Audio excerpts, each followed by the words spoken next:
आज वज़ीर आला खैबर पख्तूनख्वा की अवामी राब्ता मुहिम के सिलसिले में पहला जलसा चारसदा में था और बड़ा ज़बरदस्त रजल ग्राउंड के अंदर बड़ी तादाद में चारसदा के लोग शरीक हुए और अवामी राब्ता मुहिम के सिलसिले में मुख्तलिफ अजला में वो जाएंगे। अब से थोड़ी देर पहले वज़ीर आला खैबर पख्तूनख्वा सोहेल आफरीदी ने यहाँ पे खिताब किया है और उन्होंने एक ही बात की है जो यहाँ पे जलसे के शुरका है उनका मुतालबा है और वो है इमरान खान की रिहाई। जितने यहाँ पे बैनर्स लोगों ने उठा रखे हैं, जो यहाँ पे लोग शरीक हैं, वो एक ही बात करें। जो जलसे जो स्टेज से तकरीरें हुई हैं वो यही हुई है कि इमरान खान को रिहा करो। तो आज का ये जो जलसा है बड़ी तादाद में ज़ाहिर लोग शरीक हुए। खैबर पख्तूनख्वा में अब ये इंपॉर्टेंट नहीं है कि कितनी तादाद में लोग शरीक थे, ये सिर्फ एक शहर का जलसा था और उसके अंदर जाहिर है कि हमने देखा है कि मुख्तलिफ एज के लोग हैं, बुजुर्ग भी हैं, नौजवान हैं, हर एज के लोग शरीक हैं। असद चोई साहब, वसीम मलिक मेरे साथ मौजूद हैं और हम इस सिलसिले में आज चारसदा में हैं। कल ज़ाहिर खैबर में जो जरगा है वहाँ पे भी जाएंगे, करक में जो जलसा है उसको भी कवर करेंगे और मकसद यही है कि यहाँ के जो लोग हैं, जो खैबर पख्तूनख्वा के अवाम हैं, पाकिस्तान के अवाम हो या अवाम जो है वो ज़्यादा सारा जो मंबा है, जो ताकत का जो सरचश्मा है, उनको अवाम कहा जाता है। तो लोगों से भी बात करेंगे, लेकिन पहले असद चोई साहब से ज़रा पूछते हैं। असद चोई साहब, ज़ाहिर है कुछ दिन पहले पेशावर में और खैबर पख्तूनख्वा के अंदर ये कहना कि कौन मकबूल है ये सवाल नहीं रहा। अब अगला मरहला ये है कि उन्होंने कहा है कि हम इमरान खान की रिहाई के लिए इस्लामाबाद का रुख करेंगे, जो यहाँ पे लोग भी ज़ाहिर मुतालबा कर रहे हैं। तो ये जो अवामी राब्ता मुहिम शुरू की है, नवंबर की बाज़ गश्त सुनाई दी जा रही है, तो कितना इंपॉर्टेंट है ये? देखें, बेसिकली तो ये कन्वेंशन था जो कि जलसे की शक्ल इख्तियार कर गया। दो बातें हैं, दो तीन चीज़ें हैं जो की जा रही थी, 2-4 रोज से इसके ऊपर डिस्कशन हो रही थी कि वफाक की तरफ से और पंजाब हुकूमत की तरफ से तावन नहीं किया जा रहा नए वज़ीर आला खैबर पख्तूनख्वा के साथ। वो इमरान खान का मैंडेट है उनके पास, इमरान खान का वोट है उनके पास, उसी से वो वज़ीर आला बने हैं। वो इमरान खान से मुशावरत करके अपनी काबीना बनाना चाहते हैं। उनको मुलाकात की इजाज़त नहीं दी जा रही थी, तो उन्होंने ये अनाउंस किया था वो अवाम के पास जाएंगे। जैसा कि उन्होंने गुफ्तगू की है, उन्होंने गिला भी किया, उन्होंने शिकवा भी किया कि मुझे मुलाकात नहीं करने दी गई। मैंने कहा था कि मैं अवाम के पास जाऊंगा, मैं अवाम के पास आ गया हूं। दो बातें बड़ी अहम की हैं उन्होंने। एक तो वाज़ेह तौर पे एक लकीर खींच दी है और वाज़ेह कर दिया है कि खैबर पख्तूनख्वा के अंदर पॉलिसी जो है वो सिर्फ और सिर्फ इमरान खान की ही चलेगी। वज़ीर आला का ये स्टेटमेंट गैर मामूली स्टेटमेंट है, क्योंकि बार बार बात की जा रही है कि खैबर पख्तूनख्वा के हालात दीगर सूबों से मुख्तलिफ हैं। तो यहाँ पे सूबाई हुकूमत जो है वो सिर्फ अपने मैंडेट के नाम के ऊपर कुछ भी करना चाहती है तो नहीं कर सकती। उन्होंने आज वाज़ेह किया है कि खैबर पख्तूनख्वा हुकूमत जो है वो भरपूर किस्म की मज़ाहमत जो है वो किसी भी पॉलिसी के आगे, मतलब सर्टन ऑपरेशन के मामला हैं, यहाँ पे ड्रोन हमलों का मामला भी यहाँ पे है और बेशुमार चीज़ें हैं। तो उन्होंने एक तो ये लकीर खींच दी। दूसरा देखें, उन्होंने कहा कि मुझे मना किया गया, मुझे रोका गया कि आप चारसदा ना जाएं, आप खैबर ना जाएं, आप उसके बाद करक जाना है तो करक जो है वो ना जाएं। तो उन्होंने वाज़ेह किया है कि जान जो है, उन्होंने कहा जी मेरी कि मुझे बताया गया कि मेरी जान को खतरा है। तो उन्होंने कहा कि मेरी जान मानी नहीं रखती इमरान खान के लिए और मौत भी। तो देखें, भरपूर अवाम की जो शमूलियत थी चारसदा की हद तक वो बड़ी शानदार थी। अब जलसा नहीं था, चूंकि 6-7 हज़ार नंबर मेरे ख्याल में बहुत होता है एक शहर में लोग इकट्ठे।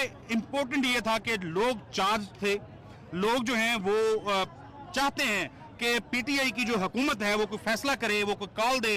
वो अच्छा, फिर सोहेल अफरीदी साहब की ही हमने देखा मुतालबा था पेशावर के जलसे में, जब अली अमीन गंडापुर जो हैं वो वज़ीर आला थे, तो सोहेल अफरीदी ने मुतालबा किया था कि 24 नवंबर की कॉल दी जाए। पिछले साल 26 नवंबर को जो इवेंट हुआ था इस्लामाबाद में, उस मुनासबत से उन्होंने कहा था। तो अब लग ये रहा है कि पाकिस्तान तहरीक इंसाफ जो है वो जल्द कोई कॉल देने जा रही है और उस कॉल से पहले ये एक शानदार इवेंट वार्म अप मैच था। वसीम मलिक साहब, ज़ाहिर जो एक चीज़ तो है कि जो हम बात करते हैं कि ताकत का सरचश्मा अवाम है, बाकी 3 सूबों में अगर हम बात करें तो कोई वज़ीर आला इतना इस काबिल नहीं है कि वो जलसों में जा सके, अवाम में जाके घुल मिल सके या इस तरह के जलसे मुनक़िद कर सके। तो ये पावर शो तो एक तरह से है और पावर शो से वैसे ही जो ताकत होती है वो खौफ खाती है।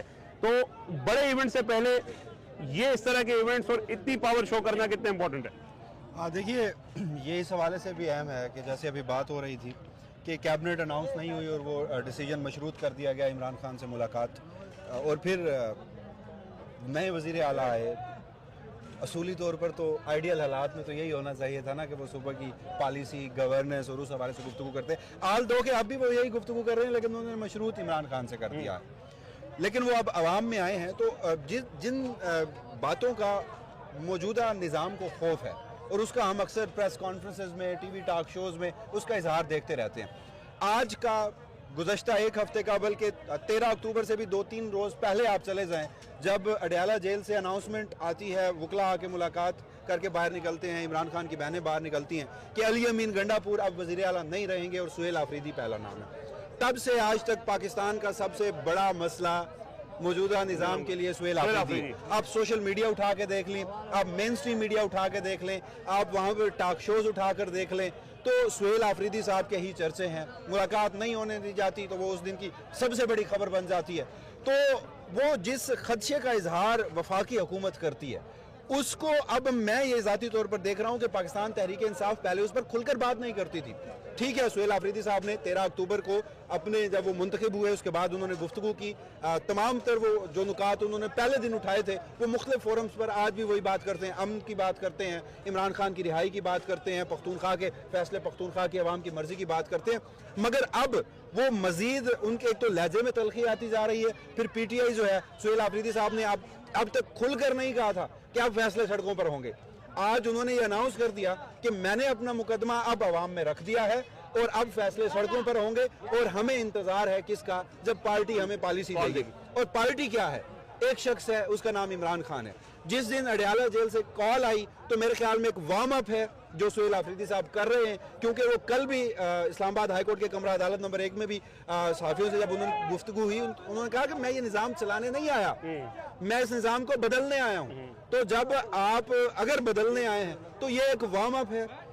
चाहे आज चारसद्दा था, कल खैबर होगा, परसों जो एक और करक गालबन जगह है वहाँ होगा, और फिर ये इस वीकेंड तक मेरे ख्याल में महदूद नहीं रहेगा, ये फिर आगे भी चलता रहेगा। पूरे पख्तूनख्वा को मोमेंटम डेवलप किया जाएगा और यानी पाकिस्तान भी जलसे करने जा रही है। जी हाँ, तो ये सब देखते हुए मेरे नज़दीक अभी भी किसी हतमी नतीजे पर मैं इसलिए नहीं पहुंच सकता कि देखिए इस वक्त जो सुहेल आफरीदी साहब का जिनसे मुकाबला है तो वो आपको आसानी से तो कुछ करने नहीं देंगे। अवाम जो है, ये हमारे साथ खैबर पख्तूनख्वा के लोग, चारसदा के लोग मौजूद हैं, इनकी उम्मीदें बहुत बढ़ चुकी हैं सुहेल आफरीदी के आने के बाद। जो तलखी है वो भी इसी वजह से बढ़ी। और देखें, सुहेल आफरीदी ने एक बात वाजे की है जो अहम चीज है ना, जो सबसे अहम चीज है मेरे ख्याल में। पहले खैबर पख्तूनख्वा में ये तासुर था कि जो वज़ीर आला थे वो विकेट की दोनों जानिब खेलते थे। तो सुहेल आफरीदी ने तो जो जिसको कहते हैं कि बस सामने आके खड़े हो गए हैं और उन्होंने वाज़ेह तौर पे कह दिया है कि पॉलिसी सिर्फ इमरान खान की होगी। तो दोनों तरफ खेलने वाली कहानी नहीं है। एक बंदा जिसको वज़ीर आला बनने से पहले आप कहें कि हमें कबूल नहीं है या हम नहीं बनने देंगे, जिस किस्म के स्टेटमेंट्स आते रहे मजमूई तौर पे, एस्टैब्लिशमेंट की तरफ से भी आए, हुकूमत की तरफ से भी आए, वो वज़ीर आला बने हैं। उसके बाद अब बाकायदा थ्रेट किया जा रहा है। बेहतर तो ये था ना कि वो जब गए तो उनको मुलाकात करवा दी जाती, वो इमरान खान को मिल लेते, कौन सी क़यामत आ जानी थी, इतनी तलखी बढ़नी नहीं थी। तो अब तलखी बढ़ चुकी है। देखिए, मसाइल अगर होते ना, अवाम में आ चुके हैं, अगर मसाइल होते ना वफाकी हुकूमत को या हाइब्रिड निज़ाम को, पख्तूनख्वा के लोगों का वाकई ही कंसर्न होता, वो संजीदा लेते इस मसले को, तो मुलाकात हो जानी चाहिए थी। कुछ चीज़ें अब अना से भी उनकी बढ़ चुकी हैं। आप सुहेल आफरीदी को नहीं रोक पाए वज़ीर आला बनने से, तो अब आप इमरान खान से मुलाकात के लिए तो रोक सकते हैं, तो आप रोक रहे हैं। तो इसी तरह ही है। तो इसीलिए मैं एक बात कह रहा हूं कि अब हमें यह देखना होगा कि वो कितना जल्दी पख्तूनख्वा के पूरे लोगों को चार्ज करते हैं, और अगर फैसला सड़कों पे होना है, जो कि होता नजर आ रहा है, तो उसकी अनाउंसमेंट कब होनी है, और जब अनाउंसमेंट होनी है तो फिर पख्तूनख्वा से कितनी बड़ी तादाद में लोग निकलते हैं। हाँ, इस बार मुख्तलिफ इसलिए ज़रूर होगा कि गुज़श्ता बरस भी 2 बार पख्तूनख्वा के लोग जो हैं वो पहुंचे डी चौक में, लेकिन ऑल ऑफ द सडन वो अली अमीन गंडापुर साहब की जो भी हिकमत अमली कहें, विकेट गए, दोनों जानिब खेलना कहें, ये उनकी पॉलिसी कहें, उसके बाद वो ख़त्म हो गए। और जिस नतीजे में 26 नवंबर हुआ, और 26 नवंबर के बावजूद भी पख्तूनख्वा के लोग आज भी खड़े होकर, जब भी जलसे पर तकरीरें हो रही हैं और डी चौक की कॉल आती है, डी चौक पे एग्जैक्टली। अभी आप जज्बात सुन रहे हैं, जरा बात करते हम हैं, बात भी कर रहे थे, तो मैं वही बात कर रहा था कि लोग पुरसुकून खड़े हैं। जब भी कॉल आती है कि डी चौक जाओगे, फैसले सड़कों पर होंगे, अब मैंने अपना मुकदमा अवाम में रख दिया है, पख्तूनख्वा की पॉलिसी पख्तूनख्वा के अवाम और इमरान खान तय करेंगे।